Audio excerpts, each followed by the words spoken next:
नमस्कार, मैं अनूप। आप देख रहे हैं न्यूज़ 7 हिंदी। क्रिकेट प्रेमियों के लिए एक अच्छी खबर आ चुकी है। चूंकि अभी आईपीएल का खुमार उतर चुका था, वहीं अब यूपी टी20 लीग आईपीएल के तर्ज पे पिछला 2 संस्करण सफल होने के बाद तीसरा संस्करण शुरू होने जा रहा है। इकाना स्टेडियम तैयार है, दर्शक तैयार हैं और प्लेयर्स भी तैयार हैं। अब ये देखना होगा कि इस बरसात में कहीं न कहीं आयोजकों के लिए एक चैलेंज भरा है। क्योंकि अभी अगर बात करें क्रिकेट लखनऊ की, तो इकाना स्टेडियम में इसको इसलिए शिफ्ट किया गया है कि काफ़ी हाई ड्रेनेज सिस्टम है इकाना स्टेडियम का। इकाना स्टेडियम माना गया है कि अगर 4 घंटा मूसलाधार बारिश हो जाए तो वहाँ के पिच क्यूरेटर से लेके और वहाँ जो भी फील्ड पे काम करने वाले लोग हैं वो ग्राउंड को अपने आप पानी को वो सोख सकता है। इस टाइप से उसको बनाया गया है और वो रेड मिट्टी पे बनाया गया है। रेड मिट्टी चूंकि राजस्थान से मिट्टी लाई गई है इकाना स्टेडियम की और उस पिच को तैयार किया गया है। 8 पिचेज हैं इकाना स्टेडियम में। और मानने वाली बात और जानने वाली बात यह है कि किस तरीके से आयोजक इसको सफल क्रिकेट जो लीग हो रहा है इसको सफल, चूंकि ये अपने आप में देखा जाए तो किसी प्रदेश में, चूंकि हिंदुस्तान का सबसे बड़ा प्रदेश उत्तर प्रदेश है और उत्तर प्रदेश आईपीएल के बाद आईपीएल के ही तर्ज पे यूपी टी20 लीग लेके आना, अगस्त के महीने में लेके आना जहां बरसात का समय है, ये कहीं ना कहीं चैलेंजेज है। पर उसी चैलेंज में, उसी बरसात के समय में जो कहा जाता है कि इस समय डीएस चौहान, चूंकि डीएस चौहान की चर्चा मैं इसलिए कर रहा हूं कि इस लीग के चेयरपर्सन हैं और डीएस चौहान उत्तर प्रदेश में ही डीजीपी, पूर्व डीजीपी रह चुके हैं और अपने समय के सलामी बल्लेबाज भी रहे हैं। एक अच्छे ओपनर जाने जाते हैं डीएस चौहान। देखना होगा कि किस तरीके से इस लीग को सफल बनाते हैं। क्योंकि अगर आज की मौसम की बात करें तो आज भी लखनऊ में मौसम खराब है। जो प्लेयर हैं, अभी आज कानपुर की टीम प्रैक्टिस के लिए उतरी थी, प्रैक्टिस कर नहीं पाई है। हालांकि आज भी लखनऊ में बारिश हो रहा है। अब बारिश जब हो रहा है तो उस समय निश्चित रूप में पिच क्यूरेटर के लिए चैलेंजिंग है। हालांकि अगर एक तरफ से बात करी जाए कि ये मैच 17 अगस्त से होना है, 17 अगस्त को भी मौसम विभाग बारिश बता रहा है। यह लीग का तीसरा सीजन होगा। इस बार भी इसमें कुल 6 टीमें होंगी। अब ये 6 टीमों के लिए भी चैलेंजेज है। चूंकि उप विजेता टीम काशी रुद्राक्ष रह चुकी, मेरठ मैरवेक्स रह चुकी। हार के बाद अगर बात करें, इसकी कप्तानी करण शर्मा कर रहे थे। चूंकि करण शर्मा अगर बात करें तो करण शर्मा एक स्पिनर रहे हैं। अब स्पिनर की बात करी जाए तो बरसात का समय है, पिच गीली रहती है। अगर पिच गीली रहती है तो हमें लगता है कि स्पिनर के लिए कहीं ना कहीं ये एक मौका हो सकता है। बॉलर्स को ये मौका मिलेगा, बॉलर को ये मौका मिलेगा क्योंकि Bhuvneshwar Kumar already out swing और इन स्विंग दोनों कराते हैं। अगर भुवनेश्वर कुमार की बात करी जाए तो कानपुर के कैप्टन हैं और निश्चित रूप में एक मजे हुए प्लेयर हैं। भुवनेश्वर को हम लोग बड़े मंचों पे भी देख चुके हैं, इंडिया को मैच जिताते हुए देख चुके हैं। और इसमें जितने प्लेयर लगभग खेल रहे हैं उसमें से माना जाए तो रिंकू सिंह हैं। रिंकू सिंह अपने आप में एक अच्छे बल्लेबाज हैं और अच्छी बल्लेबाजी बखूबी इकाना स्टेडियम की पिचों को और ग्राउंड को अच्छे से समझते हैं। और बात भुवनेश्वर की हो तो भुवनेश्वर इकाना के चूँकि यूपी से खेले हुए हैं और बड़े अच्छे से ग्राउंड को समझते हैं। पर अगर पहला मैच भुवनेश्वर का है, भुवनेश्वर बरसात के समय में किस तरीके से गेंद को स्विंग कराएंगे, क्योंकि उनके गेंद को खेल पाना मुश्किल होगा। और जब पिच गीली होती है तो निश्चित रूप में गेंद तेज निकलता है और जब तेज में भी हवा चल रही है, अगर हवा चल रही है तो निश्चित रूप से आप मान के चलो कि गेंद आउट स्विंग भी होगी, इन स्विंग भी होगी। और दोनों समय में खेलना बल्लेबाजों के लिए कहीं ना कहीं अग्नि परीक्षा से कम नहीं होगा। हालांकि 17 अगस्त से आयोजकों ने राजीव शुक्ला को तो बुलाया है। इसे मुख्य अतिथि के तौर पे बुलाने के लिए डीएस चौहान जी योगी आदित्यनाथ जी के पास भी गए थे। अब इसमें अभी तक कोई कंफर्मेशन नहीं आया है, अभी तक कोई ऐसा नहीं आया है कि मुख्यमंत्री वहां पहुंच रहे हैं कि नहीं पहुंच रहे हैं। मुझे लगता है कि अगर उद्घाटन में नहीं पहुंच रहे हैं तो निश्चित रूप में आखिरी मैच में वो पहुंचेंगे। बीच में ऑस्ट्रेलिया का भी मैच है, तो आयोजक कहीं ना कहीं अब यह है कि उस मैच को, कौन से मैच को कानपुर शिफ्ट करते हैं, कौन से मैच को इकाना में कराते हैं। पर यह निश्चित रूप से माना जाए कि डीएस चौहान जी जिस तरीके से ये आयोजन कर रहे हैं अपने आप में बड़े चैलेंजेज हैं। चैलेंजेज इसलिए हैं कि बरसात का, मैं पहले भी कहा था, बरसात का समय है। जो प्लेयर हैं इसमें होता क्या है कि चोटिल होने की संभावना बढ़ जाती है। ग्राउंड गीला रहता है। जब हम ड्राइव लेते हैं तो ड्राइव जब गेंद बाउंड्री की तरफ जाती है, उस समय जब ड्राइव लेते हैं तो मुझे पता रहता है कि बॉडी को कहां तक ले जाना है। और जब बरसात का समय होता है तो यह पता नहीं रहता बॉडी कहां तक जाएगी, तो उसमें ज्यादा डर होता है कि हम चोटिल होने का। अब बात आती है कि किसका कितना क्या, चूंकि करण शर्मा और पीयूष चावला की भी खेलने की उम्मीद जताई जा रही है। हालांकि पीयूष चावला खेलते हैं नहीं खेलते हैं ये बात की बात होगी, मगर पीयूष चावला अगर खेलते हैं तो निश्चित रूप में स्पिनर्स को टिप्स मिल सकता है, क्योंकि पीयूष चावला एक नेशनल गेंदबाज रहे हैं, अभी बाहर से खेल के भी आ रहे हैं।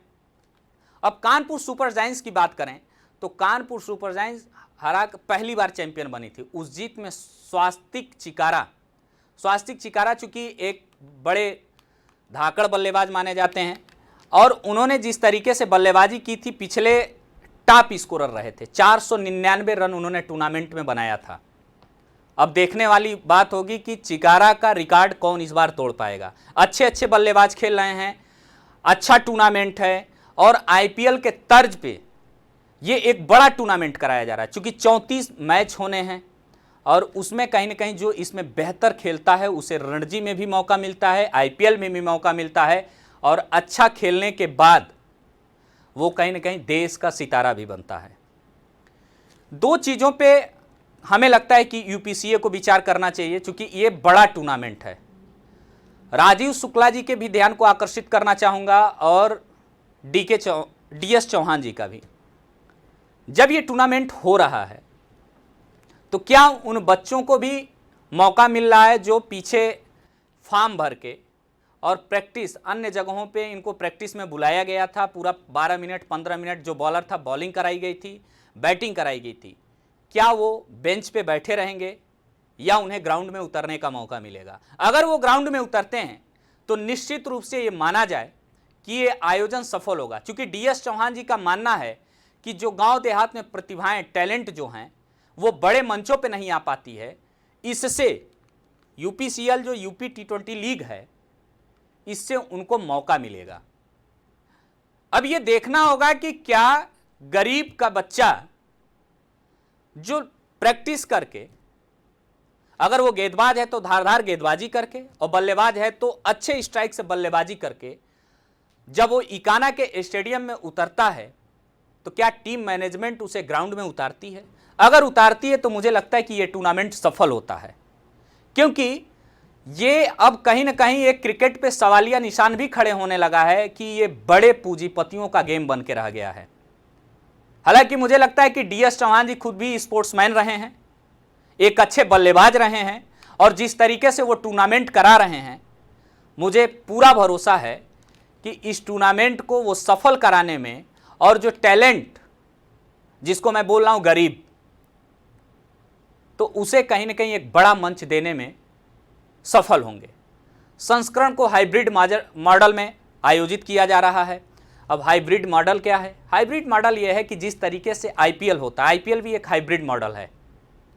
बड़ा टूर्नामेंट है, बड़े ग्राउंड पे होता है और बड़े सारे दर्शक होते हैं, बड़े सारे सेलिब्रिटी होते हैं। इसमें भी बहुत सारे सेलिब्रिटियों का जमवाड़ा होगा 17 तारीख को, और 17 तारीख का इसका भव्य आयोजन होगा, जिसमें ये तो कन्फर्म हो गया है कि यूपीसीए के और बीसीसीआई से कुछ लोग आने वाले हैं, जिसमें राजीव शुक्ला कंफर्म हो चुके हैं। अब और किन किन लोगों को डीएस चौहान बुलाते हैं ये देखने वाली बात होगी। हालांकि उत्तर प्रदेश से जो नामी गिरामी क्रिकेटर रहे हैं वो भी जुटेंगे, आएंगे और मैच को देखेंगे और अपने अपने टीम को सपोर्ट करेंगे।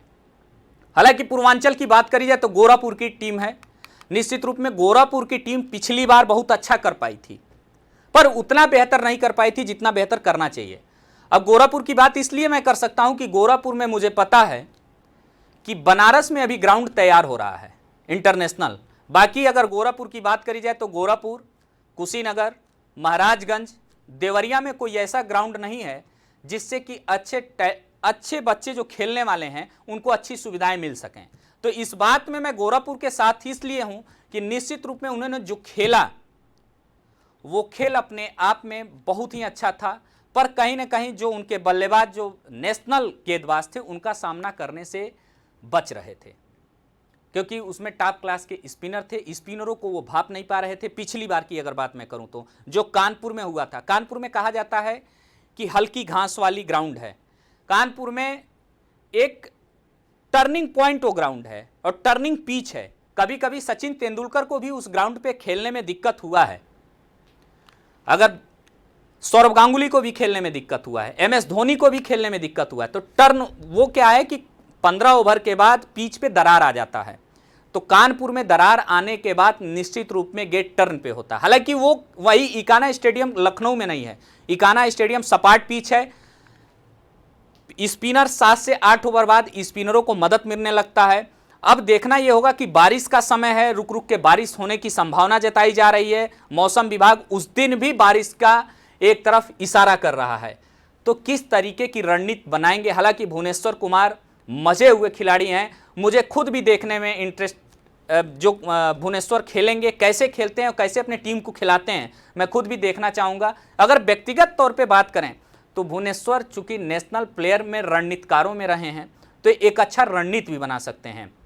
हालांकि अभी अगर उनकी टूर्नामेंट की बात करी जाए IPL की, तो IPL बहुत ही सफल रहा है उनके लिए और वो स्विंग के मास्टर कहे जाते हैं। अभी की बात करी जाए तो अभी मुझे लगता है कि इंडियन टीम में भुवनेश्वर के जैसा कोई स्विंग गेंदबाज नहीं है। मीडियम पेसर गेंदबाज हैं, रनअप कम है और हवाओं पे वो काम करते हैं, जिधर से हवा आती है गेंद उधर उनको घुमाने आता है।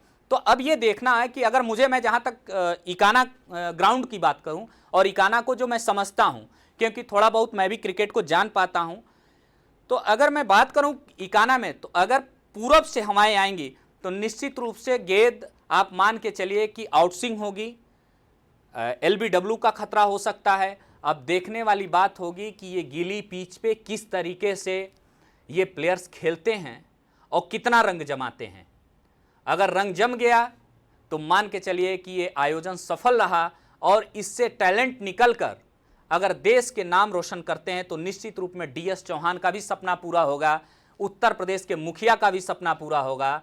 और हम जैसे जो जर्नलिस्ट बात करते हैं गरीब प्लेयर की, गरीब मैं ये कहता हूं कि गरीब होना गलत नहीं है, हम आ सकते हैं पर अपने टैलेंट को बड़े मंच पे उतार सकते हैं। तो आपको एक टैलेंट मिला है, एक अच्छा मंच मिला है, आइए इसका फायदा उठाइए। DS चौहान एवं UP T20 लीग की पूरी टीम आपके साथ खड़ी है, आपके लिए खड़ी है और ये इकाना स्टेडियम आपका इंतजार कर रहा है। आइए मिलकर बेहतर करिए।